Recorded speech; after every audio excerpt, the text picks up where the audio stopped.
శ్రీనివాస్ గారు, మొదటిసారి ముఖ్యమంత్రిగా రేవంత్ రెడ్డి గారి 4 నెలల పాలనపై మీ అభిప్రాయం ఏంటి? ఈ 4 నెలల రేవంత్ రెడ్డి గారి పాలన లోక్సభ ఎన్నికల్లో మీకు ఎలాంటి విజయాన్ని అందించబోతోంది? ఇందాకటి నుంచి మనం 1.5 అవర్ దాకా డిబేట్లో ఉన్నాం. మొదటి నుంచి చెప్తున్నాను, మాటల ప్రభుత్వం కాదు, ఇది చేతల ప్రభుత్వం. మార్పు కావాలని మీరు ఇందిరమ్మ రాజ్యాన్ని ప్రజలు తీసుకొచ్చుకున్న తర్వాత ఈ గడిచిన 120 రోజుల్లో ప్రజలకు ఇచ్చిన మాటలు అన్నీ మేము చేయలేకపోయినా ఎక్కువ సాధ్యమైనని ఎక్కువ చేశాం. ఇచ్చిన ప్రతి మాటని చేయబోతున్నాం.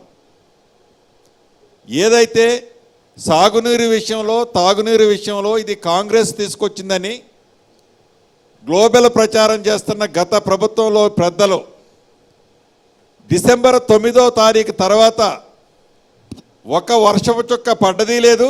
ఆ పడ్డ వర్షపు చెక్కని ఈ ప్రభుత్వం సముద్రానికి వదిలింది లేదు.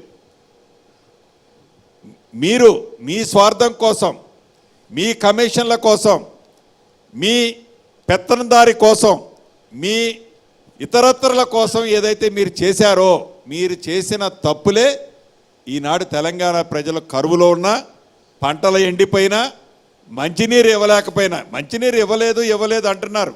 నేను ఈ వేదిక ద్వారా యావత్ తెలంగాణ ప్రజలకు ఒకటే అడగదలుచుకున్నాను. రాష్ట్ర విభజన కంటే ముందు ఏ ఊళ్ళోకి ఆ ఊళ్ళో లోకల్ సోర్సెస్ని బట్టి బోరు ద్వారా ఇతరత్ర వాటర్కి సప్లైకి ఓవర్ హెడ్ ట్యాంక్ కట్టి ఆనాడు ప్రభుత్వం, కాంగ్రెస్ ప్రభుత్వం కానీ తెలుగుదేశం ప్రభుత్వం కానీ లోకల్ అరేంజ్మెంట్స్తో నీళ్ళిచ్చింది. తెలంగాణ రాష్ట్రం వచ్చిన తర్వాత సుమారు 46,000 కోట్లు ఖర్చు పెట్టి మిషన్ భగీరథ చేశాను, అద్భుతంగా చేశాను. ఇది మోడల్ తెలంగాణ రాష్ట్రం. ఇదిగో మినరల్ వాటర్ అని ఇట్లా బాటిల్ చూపించావు. నువ్వు ఏ ఊళ్ళోనైనా ఇటువంటి మినరల్ వాటర్ నువ్వు నీ ప్రభుత్వం ఉన్నప్పుడు ఇచ్చావా? ఆ నీళ్ళు నీ మనవడో, నీ కొడుకో, నీ కూతురో ఎక్కడైనా మీటింగ్లో పోయేటప్పుడు ఆ వాటర్ తాగాడా? అటువంటి మిషన్ భగీరథలో ఈనాడు 45,000 కోట్లు ఖర్చు పెట్టి నువ్వు మా ప్రభుత్వం వచ్చి మొదటి నెలలోనే మంచినీళ్ళు ఇవ్వలేదని మా మీద దుమ్మెత్తిపోస్తున్నావు. ఖర్చు పెట్టింది నువ్వు 46,000 కోట్లు. దాంట్లో కమిషన్లు తింది నువ్వు. ఆ నింద మా మీద మోపుతున్నావు. ఎంత తెలివైనడు అండి నువ్వు. మీకు నిర్వహణ సాధ్యం కావడం లేదని చెప్తున్నారు. నిర్వహణ సాధ్యమా? అసలు నువ్వు కట్టిన ఏర్పాటు చేసిన సోర్సెస్ అన్నీ అట్టర్ ఫెయిల్యూర్ అయ్యాయి.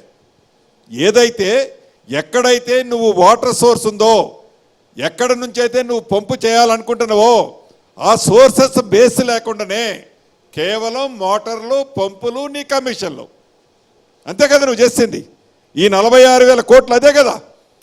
ఇవన్నీ చేసే కదా 7 లక్షల కోట్లు తెలంగాణ ప్రజలను ఎత్తిన అప్పు పెట్టింది నువ్వు.